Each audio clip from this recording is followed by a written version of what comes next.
സുവിശേഷത്തിൻ തെളിച്ചം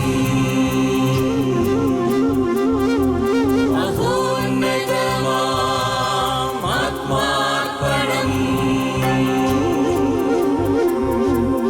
വചനം സത്യം ജീവദായകം വചനം സത്യം ജീവദായകം വചനം സത്യം ജീവദായകം.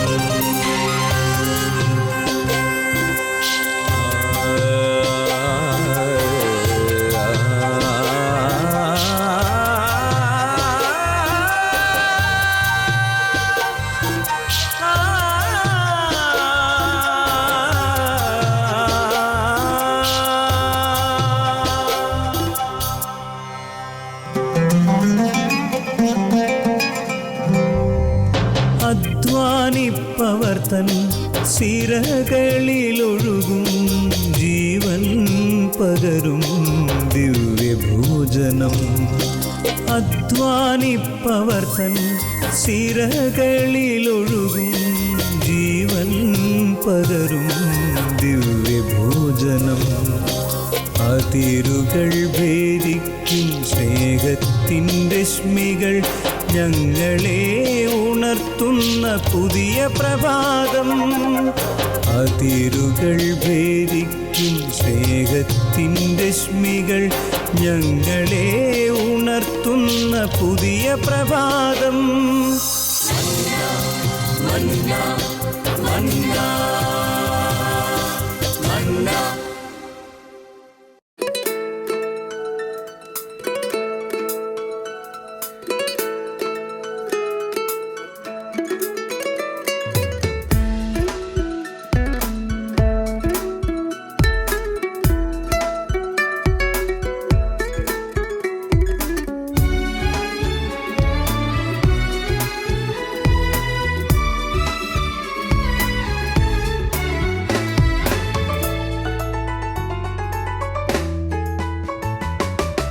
കർത്താവിൻ്റെ ദൈവം കർത്താവിൻ്റെ ഇടയൻ അവിടുത്തെ അജഗണം നാം അവിടുത്തെ അജഗണം നാം.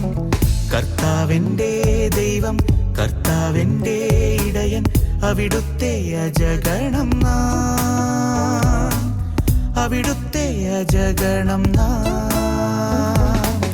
കർത്താവ് പരിശുദ്ധൻ സിയോനിൽ വലിയവൻ അവിടുത്തെ നാമം വാഴ്ത്തിടാം. മഹത്വത്തിൻ രാജാവ് രാജാധിരാജനവൻ അവിടുത്തെ നാമം വാഴ്ത്തിടാം. കർത്താവ് പരിശുദ്ധൻ സിയോനിൽ വലിയവൻ അവിടുത്തെ നാമം വാഴ്ത്തിടാം. മഹത്വത്തിൻ രാജാവ് രാജാധിരാജനവൻ അവിടുത്തെ നാമം വാഴ്ത്തിടാം. കർത്താവിൻ്റെ ദൈവം കർത്താവിൻ്റെ ഇടയൻ അവിടുത്തെ അജഗണം നാം അവിടുത്തെ അജഗണം നാം.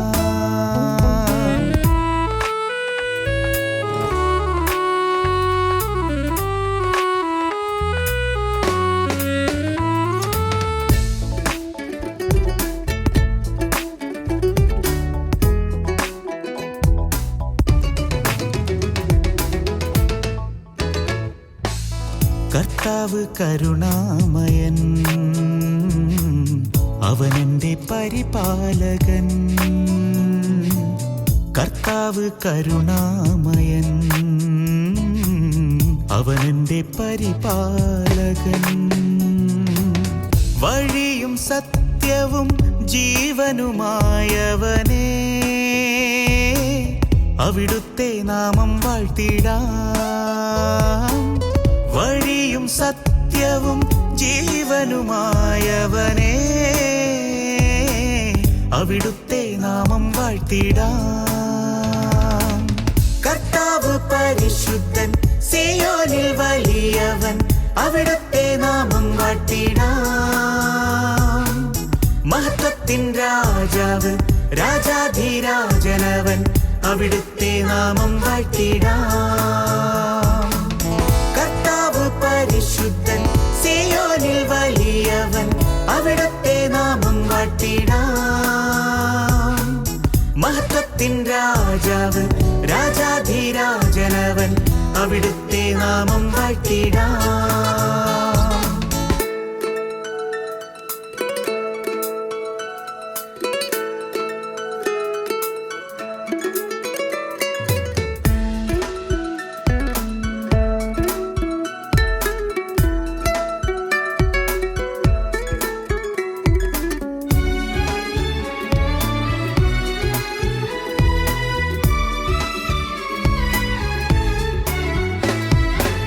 കർത്താവൻ സ്നേഹനിധി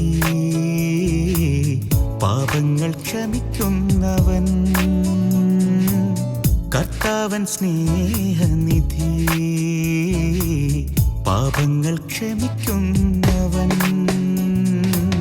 ശക്തിയും ബലവും കോട്ടയുമായവനേ അവിടുത്തെ നാമം വാഴ്ത്തിടാം. ശക്തിയും ബലവും കോട്ടയുമായവനേ അവിടുത്തെ നാമം വാഴ്ത്തിടാം. കർത്താവെന്റെ ദൈവം കർത്താവെന്റെ ഇടയൻ അവിടുത്തെ അജഗണം നാം അവിടുത്തെ അജഗണം നാം. കർത്താവ് പരിശുദ്ധൻ സിയോനിൽ വലിയവൻ അവിടുത്തെ നാമം വാഴ്ത്തിടാം. മഹത്വത്തിൻ രാജാവ് രാജാധിരാജനവൻ അവിടുത്തെ നാമം വാഴ്ത്തിടാം. കർത്താവ് പരിശുദ്ധൻ സിയോനിൽ വലിയവൻ അവിടുത്തെ നാമം വാഴ്ത്തിടാം.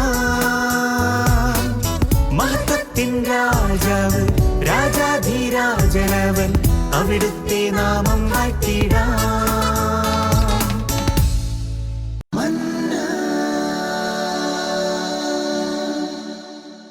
Price the Lord. പ്രിയപ്പെട്ടവരെ, മനുഷ്യകുലത്തിന് വേണ്ടി ദൈവം കാരുണ്യത്തിൻ്റെ വാതിലുകൾ തുറന്നിട്ടിരിക്കുന്ന ഒരു പ്രത്യേക കാലഘട്ടത്തിലൂടെയാണ് നമ്മൾ കടന്നുപോയിക്കൊണ്ടിരിക്കുന്നത്. ദൈവം നമുക്ക് തന്നിരിക്കുന്ന ഈ വലിയൊരു അവസരത്തിൻ്റെ പ്രാധാന്യം, കരുണയുടെ വർഷത്തിൻ്റെ പ്രാധാന്യം മനസ്സിലാക്കിക്കൊണ്ട് ദൈവം നമുക്ക് തന്നിരിക്കുന്ന ഈ പ്രത്യേക കാലഘട്ടത്തിൻ്റെ പ്രയോജനം നമ്മൾ വേണ്ട രീതിയിൽ പ്രയോജനപ്പെടുത്തുക എന്നുള്ളത് നമ്മുടെ ഓരോരുത്തരുടെയും ഉത്തരവാദിത്വമാണ്. കർത്താവ് സ്വർഗ കവാടങ്ങൾ തുറന്ന് മനുഷ്യകുലത്തിന് വേണ്ടി ഒരുപാട് കൃപകൾ, കാരുണ്യത്തിൻ്റെ ഒരുപാട് വലിയ അനുഭവങ്ങൾ നമുക്ക് വേണ്ടി വർഷിച്ചു കൊണ്ടിരിക്കുന്ന ദൈവം പ്രത്യേകമായി മുൻപൊരിക്കലും ഒരുപക്ഷേ തന്നിട്ടില്ലാത്ത വിധം നമുക്കായി നൽകിയിരിക്കുന്ന ഒരു പ്രത്യേക കാലഘട്ടമാണിത്. ഇത് സത്യം പറഞ്ഞു കഴിഞ്ഞാൽ കരുണയുടെ ഒരു വർഷക്കാലം തന്നെയാണ്. കരുണയുടെ ഒരു മഴയാണ് പെയ്തുകൊണ്ടിരിക്കുന്നത് സ്വർഗത്തിൽ നിന്നും. അതുകൊണ്ട് തന്നെ ഈ കരുണയുടെ വർഷം നമുക്ക് വേണ്ട രീതിയിൽ പ്രയോജനപ്പെടുത്താൻ പ്രിയപ്പെട്ടവർ. ഈ ഗൾഫ് രാജ്യങ്ങളിലൊക്കെ ഇവിടുത്തെ ഗവൺമെൻറ് ഇവിടുത്തെ പ്രവാസികൾക്ക് വേണ്ടി ഒരു പ്രത്യേക ഗ്രേസ് പീരീഡ് അനുവദിച്ച് തരാറുണ്ട്. ഒരുപക്ഷെ ഇവിടുത്തെ റെസിഡൻസുമായി ബന്ധപ്പെട്ട ചെറിയ കുറ്റകൃത്യങ്ങൾക്കൊക്കെ പ്രത്യേകമായി ഇളവ് കൊടുത്ത് അതിൽ നിന്ന് മോചനം ലഭിക്കാൻ ഒരു പ്രത്യേക കാലഘട്ടം ഇവിടുത്തെ ഗവൺമെൻറ് പലപ്പോഴും അനുവദിച്ച് തരാറുണ്ട്.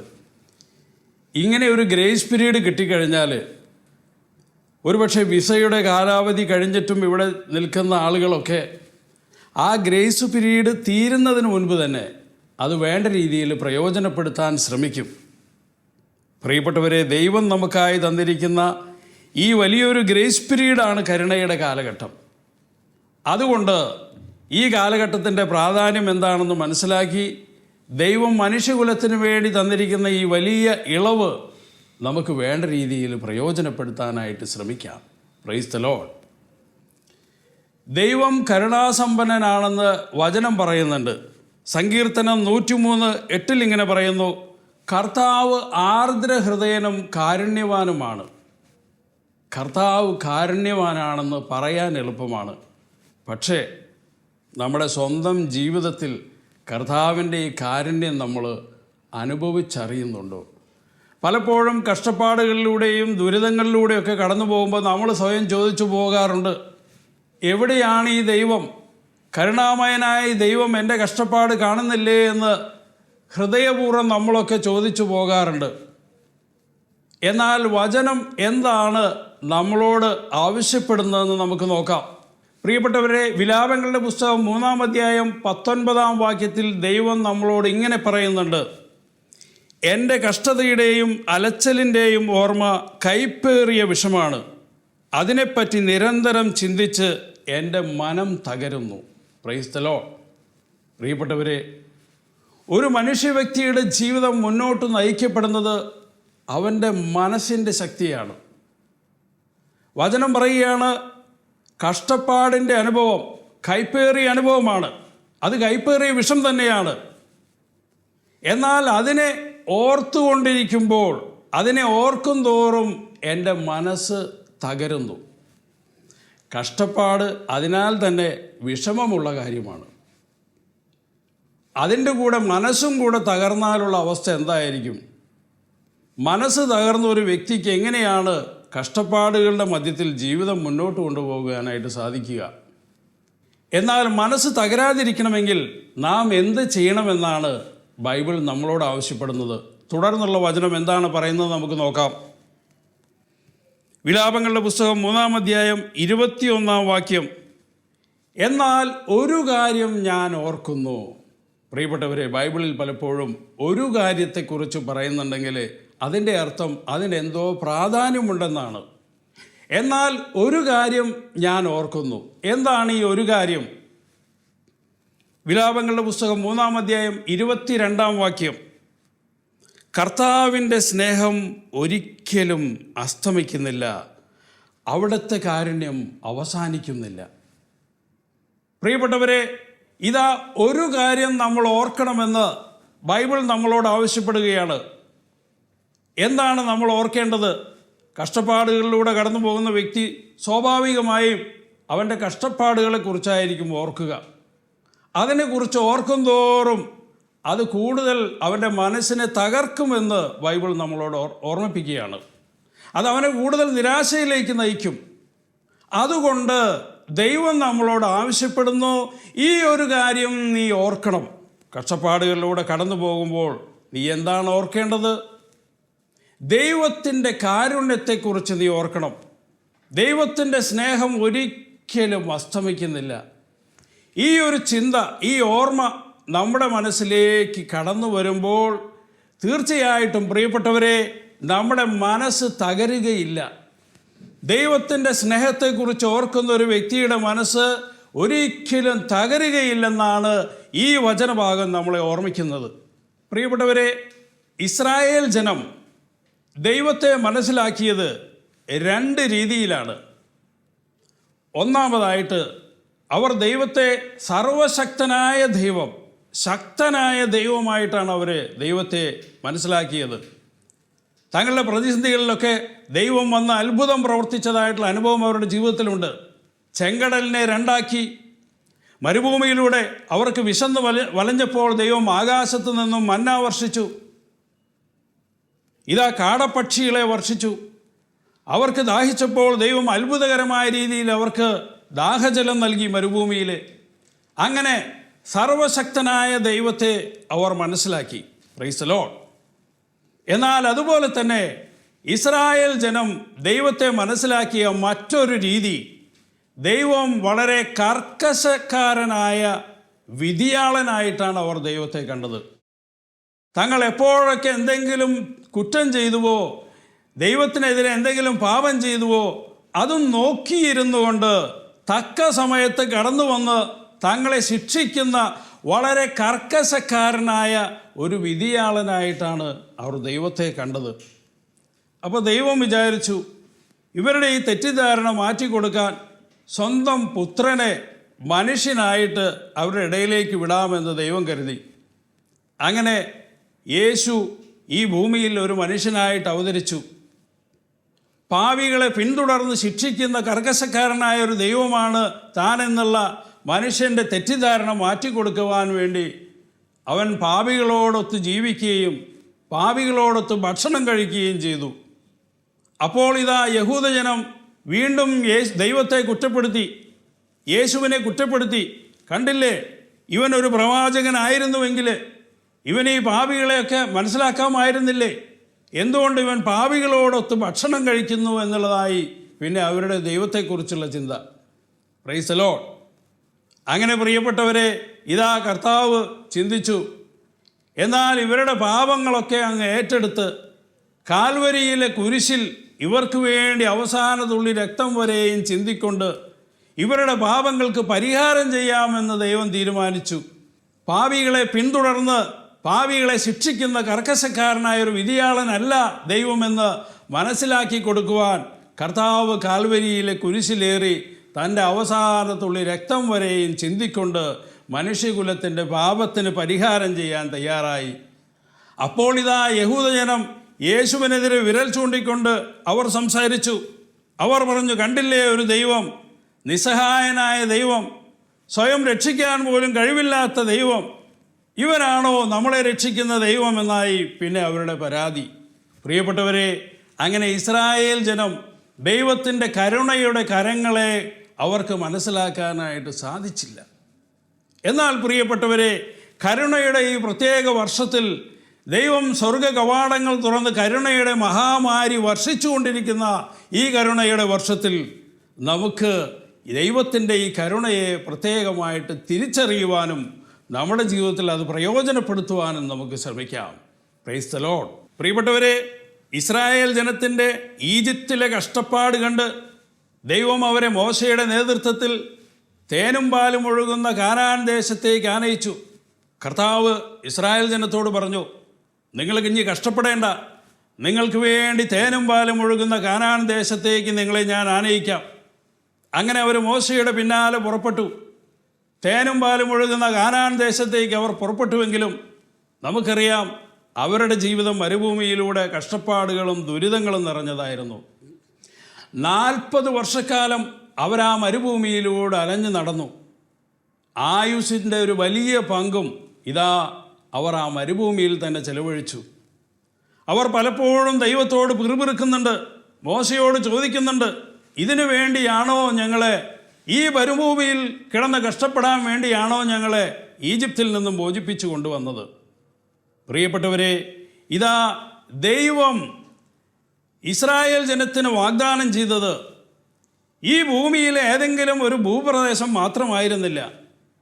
ദൈവം ഉദ്ദേശിച്ചത് ഇതാ നിത്യമായ കാനാൻ ദേശത്തേക്ക് വേണ്ടി കൂടിയാണ് ദൈവം ഇസ്രായേൽ ജനത്തെ ഒരുക്കിക്കൊണ്ടുവന്നത്. ഈ ഭൂമിയിൽ ഏതെങ്കിലും ഒരു ഭൂപ്രദേശത്ത് സുഖമായി ജീവിച്ച് മരിച്ചു പോയതുകൊണ്ട് മാത്രം കാര്യമായില്ല. നിത്യമായ കാനാൻ ദേശത്തേക്ക് വേണ്ടി കൂടിയാണ് ദൈവം അവരെ ഒരുക്കിയിരുന്നത് എന്നുള്ള സത്യം അവർക്ക് മനസ്സിലാക്കാനായിട്ട് സാധിച്ചില്ല. ആ വലിയ സത്യം അവർക്ക് മനസ്സിലാക്കാനായിട്ട് സാധിച്ചില്ല.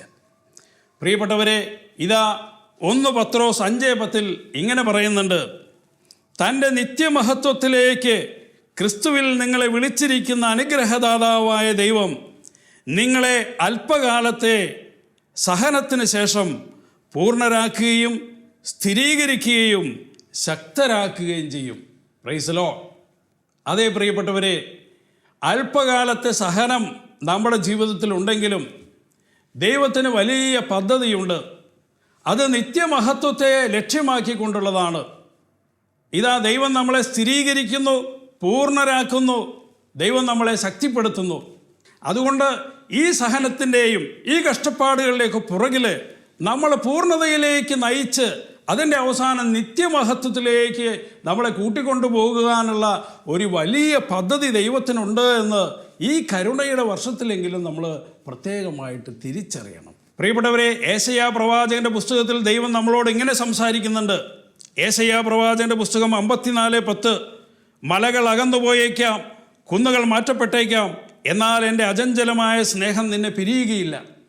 പ്രിയപ്പെട്ടവരെ, ഇതാ മലകൾ അകന്നു പോയേക്കാം, എങ്കിലും ദൈവത്തിൻ്റെ സ്നേഹം ഒരിക്കലും നമ്മളെ പിരിയുകയില്ല. എന്താണ് ഇതിൻ്റെ അർത്ഥം? ഇതാ, മലകളൊന്നും ഒരിക്കലും അകന്നു പോവുകയില്ലെന്ന് നമുക്കറിയാം. നമ്മുടെ ഭാരതത്തിലെ ഏറ്റവും വലിയ പർവ്വതമാണ് ഹിമാലയ പർവ്വതം. ഈ പ്രപഞ്ചം സൃഷ്ടിച്ചപ്പോൾ അതവിടെയുണ്ട്. ഈ പ്രപഞ്ചത്തിൻ്റെ അവസാന കാലഘട്ടത്തിലും ആ പർവ്വതം അവിടെ ഉണ്ടാവും. അതിൻ്റെ അർത്ഥം എന്താണ്? മലകൾ ഒരിക്കലും മാറ്റപ്പെടുകയില്ല, മലകൾ ഒരിക്കലും മാറിപ്പോവുകയില്ല. അത് അസാധ്യമായിട്ടുള്ള കാര്യമാണ്. അത് തന്നെയാണ് കർത്താവ് പറയുന്നത്. അത് മാറിപ്പോയാലും എൻ്റെ സ്നേഹം ഒരിക്കലും നിന്നെ പിരിയുകയില്ല, എൻ്റെ സ്നേഹം ഒരിക്കലും അസ്തമിക്കുകയില്ല. അങ്ങനെയെങ്കിൽ പ്രിയപ്പെട്ടവരെ, ഇതാ കഷ്ടപ്പാടിൻ്റെ നാളുകളിൽ നമ്മൾ ദൈവത്തിൻ്റെ ഈ വലിയ സ്നേഹത്തെ ഓർക്കണം. ഞാൻ എത്ര വലിയ പാപിയാണെങ്കിലും, ഞാൻ എത്ര വലിയ ദുഷ്ടനാണെങ്കിൽ പോലും, ഞാൻ എത്ര വലിയ തകർച്ചയിലൂടെ കടന്നു പോകുന്ന വ്യക്തിയാണെങ്കിൽ പോലും, ഇതാ ദൈവം പറയുകയാണ്, എൻ്റെ സ്നേഹം ഒരിക്കലും നിന്നെ പിരിയുകയില്ല, ഞാൻ ഒരിക്കലും നിന്നെ കൈവിടുകയില്ല. ഈ വലിയ സ്നേഹത്തെ നമ്മൾ എപ്പോഴും ഓർത്തുകൊണ്ടേയിരിക്കണം. Praise the Lord, hallelujah. നമുക്ക് കാണാം, ബൈബിളിലെ ആദ്യത്തെ വില്ലൻ കഥാപാത്രമാണ് കായൻ. സ്വന്തം സഹോദരനെ, സ്വന്തം അനുജനെ യാതൊരു തെറ്റും ചെയ്യാതെ അവനെ നിഷ്കരണം വധിച്ച ക്രൂരനായ ഒരു കഥാപാത്രമാണ് കായൻ.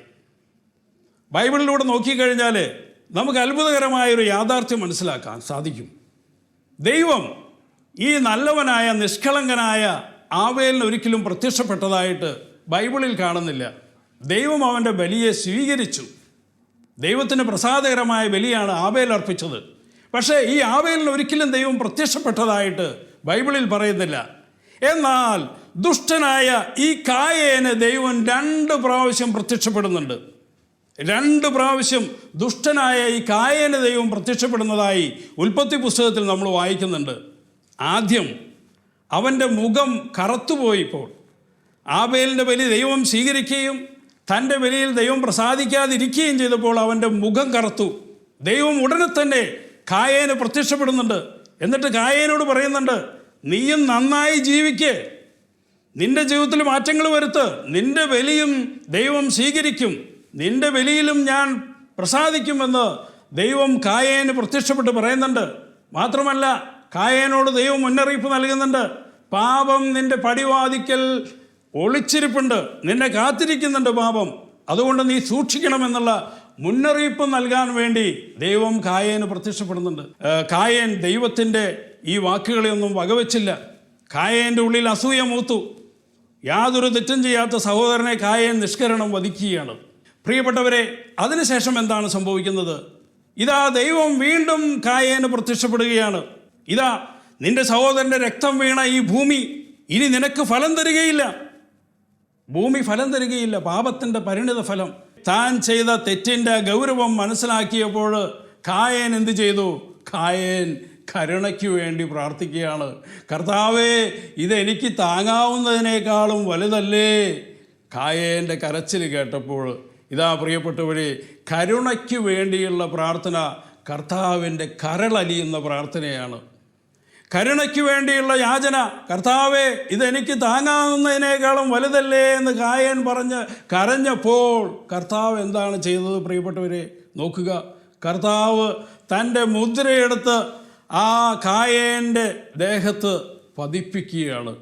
കായേന് മുദ്ര പതിപ്പിക്കുകയാണ്. ദൈവത്തിൻ്റെ മുദ്ര. ഒരുപക്ഷെ നമ്മളൊക്കെ കണ്ടിട്ടുണ്ടായിരിക്കും മുദ്രപത്രം. അത് ഗവൺമെൻറ്റിൻ്റെ സ്വന്തമാണ് മുദ്രപത്രം.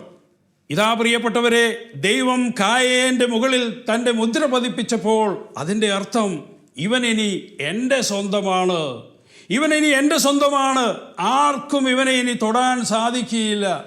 ദൈവം കടന്നു വന്ന് സംരക്ഷണം നൽകുകയാണ്. ദുഷ്ടനായ നീചനായ കായേനോട് ദൈവം കരുണ കാണിച്ചെങ്കിൽ പ്രിയപ്പെട്ടവരെ, ഇതാ ദൈവത്തിൻ്റെ കരുണയുടെ ആഴം നമ്മൾ തിരിച്ചറിയണം.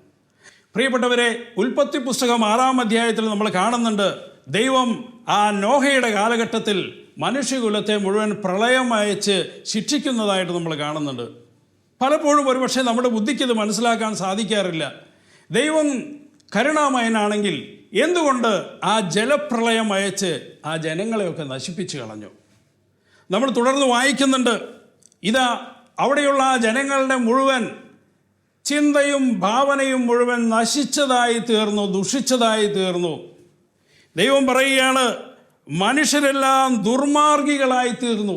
കർത്താവിന് മനസ്സിലായി, ഈ രീതിയിൽ ഇവർ മുന്നോട്ട് പോവുകയാണെങ്കിൽ ഇവരെല്ലാവരും കൂടുതൽ നശിച്ച്, ഇതാ ഭൂമുഖത്തെ ജനങ്ങളെല്ലാം നശിച്ചില്ലാതായി അവസാനം ഇവരെല്ലാം നരകത്തിലേക്ക് പോകേണ്ട ഒരവസ്ഥ വരുമെന്ന് കർത്താവിന് മനസ്സിലായി.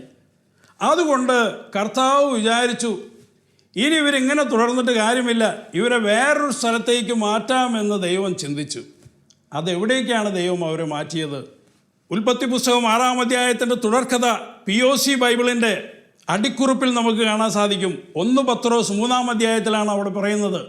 1 പത്രോസ് 3-ാം അധ്യായം വായിച്ചാൽ, ഈ നോഹയുടെ കാലത്ത് ദൈവത്തോട് മറുതലിച്ച ജനങ്ങൾക്ക് എന്ത് സംഭവിച്ചു എന്ന് അവിടെ പറയുന്നുണ്ട്. ഇതാ വചനം പറയുകയാണ്, അവൻ ബന്ധനസ്ഥരായ ആത്മാക്കളോട് സുവിശേഷം പ്രസംഗിച്ചു. ആര്?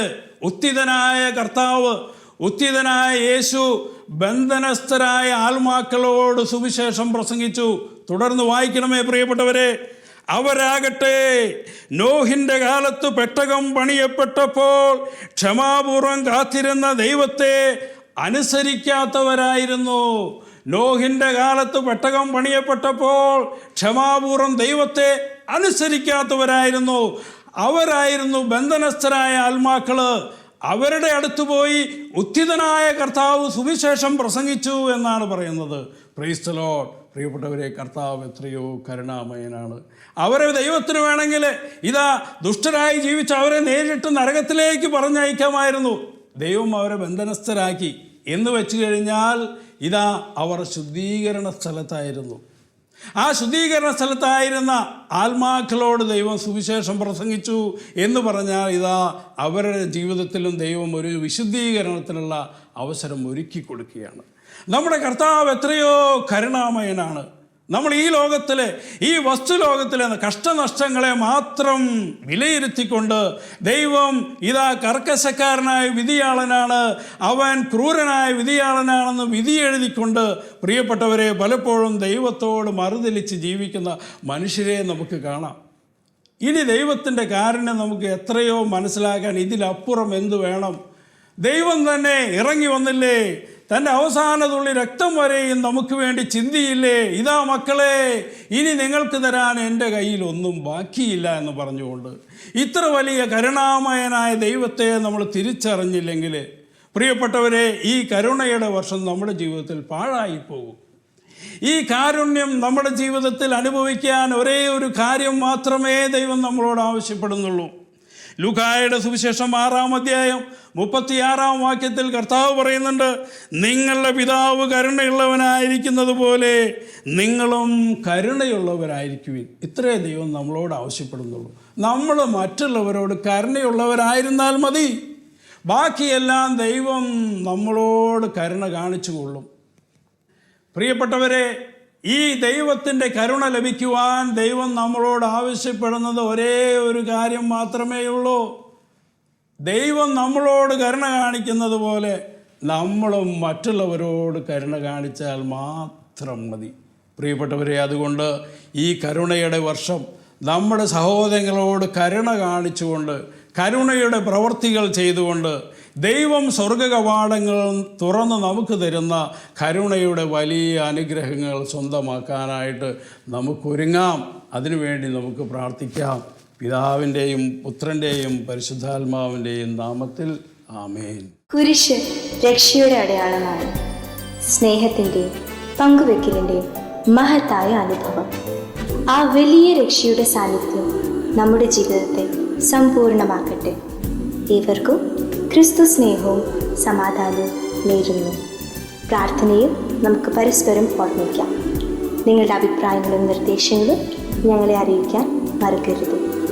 eldroyvision.uae@gmail.com. ഞങ്ങളെ ഉണർത്തുന്ന പുതിയ പ്രഭാതം, അതിരുകൾ ഭേദിക്കും സ്നേഹത്തിൻ്റെ രശ്മികൾ. ഞങ്ങളെ ഉണർത്തുന്ന പുതിയ പ്രഭാതം. മന്ന